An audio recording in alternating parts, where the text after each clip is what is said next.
that in the contract, and you have to enforce it. It's where that's true across all property management. Is a lot of newbies get themselves in trouble because somebody doesn't do what they've agreed to do, and they let it slide. Once you start the let it slide program, oh God, it ends in chaos. Again, ask me how I know. Yeah, never rent to somebody and that like an apartment that needs rehab. I say, you know what? I'll rehab it. Just holy cow! First of all, they may never rehab it, and you cut their rent. Second of all, when they rehab it, it might be done so poorly that it's going to cost you double to have it actually done correctly. So the only way you can get away with that is you have to have a contract and articulate quality and type of repairs and a time hack that if they don't meet it, they get kicked right out. And then again, that rolls back around to how much time do you have to babysit? Yeah. Because I'm really tired of babysitting. So plus, I'm sure on that end too, quality is in some. Granted, I mean this shouldn't be opinion, but it could be opinion based, and technically it could get very muddy, I guess, right? Because it is if you haven't, you have to articulate what you want. A lot of the investor contractor disputes are because you're thinking about a different project. You know, I want you to do X, you're thinking you want me to do Y. Because we haven't talked it out, we haven't articulated it well enough to say that I want this grade and I want this type of work done. I can tell you that's 99% of the problem with contractors that I have is my fault. Agreed. Because I don't. If I would spend 2 or 3 hours on let's say a $50,000 rehab, if I would spend 2 or 3 hours on a piece of paper and articulating, I love that word by the way. That's why he comes in. He's articulating in Spectrum. Did you hear Spectrum before? Yes. I haven't used Spectrum in a while, but I'm not quite sure I know what that means. But that's articulate's awesome. Where was I going with that? So if you're detailed on each room, like be detailed, living room, go literally wall by wall, switch by switch, light fixture by. What kind of light fixture do you want? Replace light fixture. Do you want $1,000 light fixture, or do you want the cheapest one bulb light fixture? And then your job, because I've been at job sites where I've had to go 5-10 times, and I should have never had to go on more than 3. Once to look at it, one time to just review what's going on, maybe midway, and once to do a final punch list instead of going 10 times. You think I would learn that? I'm just telling you, do as I say, not as I do. Learn from the pain of my life. Be detailed for those contractors so they know. It's going to make your life simpler. You're going to make more money. And that's the early end of evaluating a contractor. If his scope of work is 3 lines scribbled on the back of a napkin, you're done talking. If his scope of work is a couple of pages, then you can go through and flush out the details of that scope of work and articulate, look, I want this type of wood and I want this grade of this, and I want this brand name of faucets and I want this this specific part number over here. Mm-hmm. When you start getting these guys, it'll tell you what SKU numbers are. Mm-hmm. Now you've got a guy that you can actually deal with. I want this actual SKU for this lighting fixture instead of the thing you just bought at a dollar store and repainted. Yeah, you can absolutely be. I don't think you can be too detailed. Not in that situation, no. Yeah. And once you guys get on the same page, you work with someone for years, then you don't have to be as detailed. Although you should. It almost like they'll finish your sentences for you. Hey, I want this. Oh yeah, I know what light fixture you want there. We've done enough. After you develop that relationship and you've done enough of those, you'll look at. I want this kind of trim. I want this kind of stone in front of this fireplace. I wish I'd just train myself to do that, because that upfront time and pain of putting it on paper and being detailed pays off in the long run. Because now I can call that same guy and say, hey, remember that house on ABC Street? Pretty much the same thing on XYZ Street. Go for it. Well, it's difficult because the contractor has already been put through the ringer by all sorts of fools. Everything from homeowners with crazy expectations to real estate investors who want them to do lots of things for nothing. Right. So when you start trying to explain that, they really aren't all that interested in making the time to talk to you. Mm-hmm. It's not something you just jump into right out of the gate. It's something you have to develop with somebody. And I have to basically train our owners. We manage property, right? Mace Property Management, we manage 650 units at this point. I have to train all of my homeowners, because here's what we get from them. I need an estimate. Okay, we're going to get you an estimate. But understand, our contractor's probably going to charge you for the estimate. Why is that? I get free estimates all the time. Yeah, but how many contractors do you need to go through before you can get that job done? You know it's going to get done right. Probably 10. We go through 1. We'll get you the estimate. He's going to charge you $100 for the estimate. Then you can go ahead and not get your own estimate. Why do I do that? Why would you do that, Alex? Why do I have to pay for an estimate? Because if I send my contractors out to 10 different jobs for my owners, and he gets none of them, and he's a good contractor, I'm never going to get him back again. So you either pay me now or you pay me later. So pay these guys what they're worth, but stay within your budget. Be realistic on your expectations. So we talked about contractors, I think, enough at this point because we could go on for a while. I do want to we're back one little bit, but that's one of the real benefits to good property management. Is good property management will keep you out of the ringer with contractors because they already have their team. They already know what they're to have. So you're leveraging your property manager's team, so you don't even have to go assemble your own. Right. It makes life a whole lot easier. Yeah. And you're going to pay for somebody's time. Paying for somebody who has a proven track record is a whole lot better than the crapshoot that you'll get into just randomly picking out of the phone book. Yeah, absolutely. So let's kind of go over what we've discussed so far. Team building. This whole session is about team building. Super, super, super important. I love Josh's story about the girl who just getting started in real estate. Went to Josh and said, "Hey, I think this is a deal." And Josh says, "Yeah, it's a deal. You're going to make $200,000, probably $200,000 more than I'm going to make this month."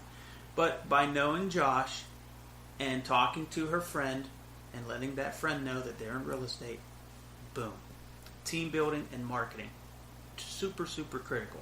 So we talked about your attorneys, your CPAs, your real estate agents, which includes property managers, and we talked about contractors. We talked about locksmiths. Contractors encompasses, I think, all the blue collar kind of guys.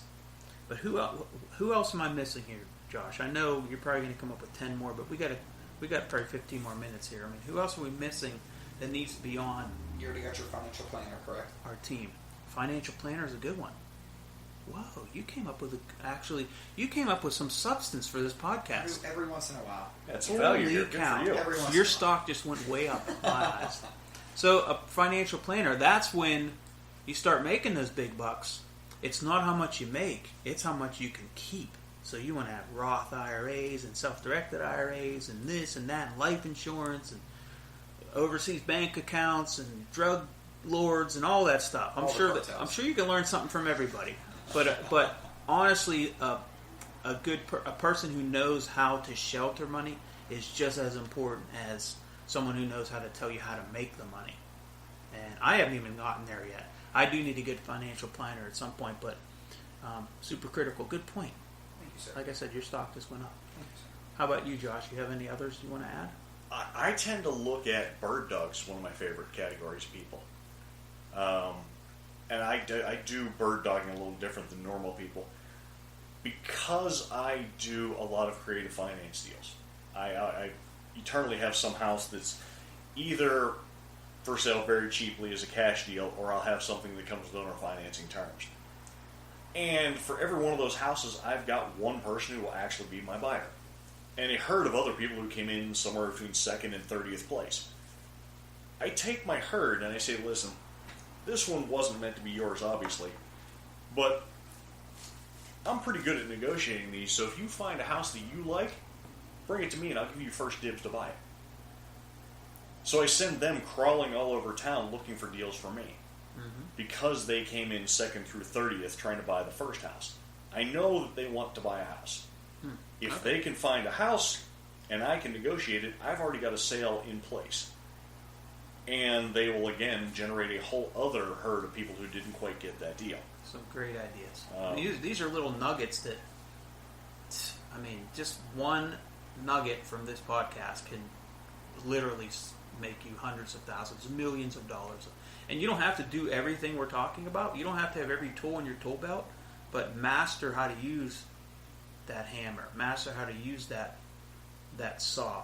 Become a master at whatever you want to focus on. You don't have to learn how to use every tool belt. You hire other people that can run the hammer, run the saw, and maybe you're running the lathe, whatever the case may be. And albeit rare, but think about if you take one little nugget out of this. I mean, one little, hey, I do real estate, just made some young lady $200,000 richer. Here's my business card. Mm-hmm. You know, I mean, just something that simplistic, guys. So I mean, and with all the information we've given you, here today, I mean, you should be able to make a little bit of money out of it. Take something. It kind of brings back one of my key things in life is, in real estate, we get paid for what we know. The more of a real estate education you have, the more money you can make. And our education is very practical. It doesn't matter if you have a PhD from Harvard or if you're an 8th grade dropout. You can make money doing what we do. But you have to learn the techniques that we use. One of my great idols is Dr. Albert Lowry. Al Lowry taught his first real estate course in 1969 when he first became a millionaire.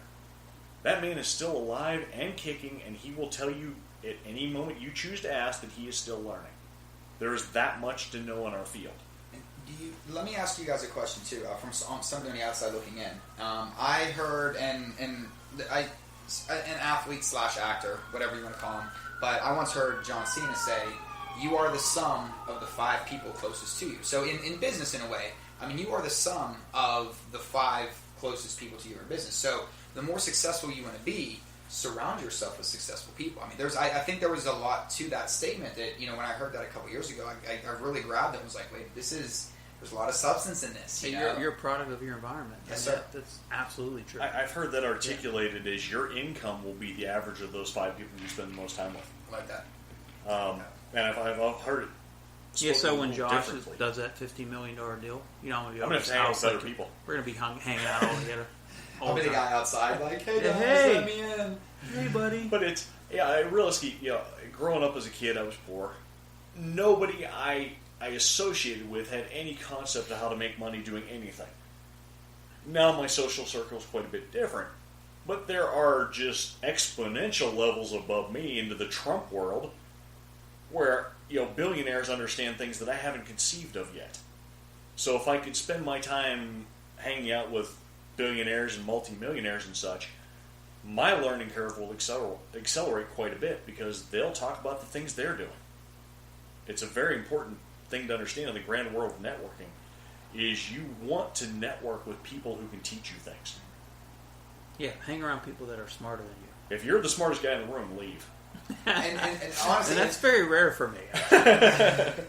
That's a good piece of advice, though, because more often than not in today's society, we look for those that are agreeable. We look for people that are going to agree with our opinions, our emotions, and we kind of, And why do we do that? Because we don't like, as humans, we don't like to hear that we're wrong. Because it's easy. And it's easy. Yeah. And it's easy. But along with the challenge and the fun, and this is I'm so glad that you're here today. That is something that I tie into that. I mean, don't be afraid to be the dumbest guy in the room. Every time be excited when you're the dumbest guy in the room. I come in every week and learn a lot, and it's starting to retain a little bit. That's every once in a while I'll surprise you. But guys, guys and gals, if you're listening out there, surround yourself with successful people. Success will follow. And conversely, if you're sitting in a room with 4 broke guys, don't ask them for advice. If they knew anything, they wouldn't be broke guys. Yeah, don't ask your mailman for real estate advice, but you can surely ask him for real estate leads. Yeah. And now we know why I just tell jokes when we do these broadcasts, and I don't do anything informal. So I want y'all to make sure, because Josh was kind enough to come here, give us the REIA website again. It is Pittsburgh, PITTSBURGH, followed by REIA.com. And just give us a 1-minute commercial on what are the advantages, why should someone join REIA, go to your website, and come to your meetings. Because I've been to many of them, and they're a wealth of knowledge, but I want to hear it from you. I say come to the website, sign up for the newsletter, it's free. It's very education-based, and it will give you an idea of some of the things you can learn with us. We subscribe to the drug dealer theory. We want you to have a free sample, and we expect that you'll become addicted. Nice. That's the entire business model. Yeah, that was brilliant. So you can learn from all aspects of life. We talked about that. Whether it's a drug dealer, all as demented as that is coming from Josh's mouth, but you can learn something from everybody. They've got a marketing plan. Absolutely. I just modeled it. So, and if you could go to, I have Alex Deacon Meetup. If you Google Alex Deacon Meetup, believe me, it's only going to be one link that shows up. Join.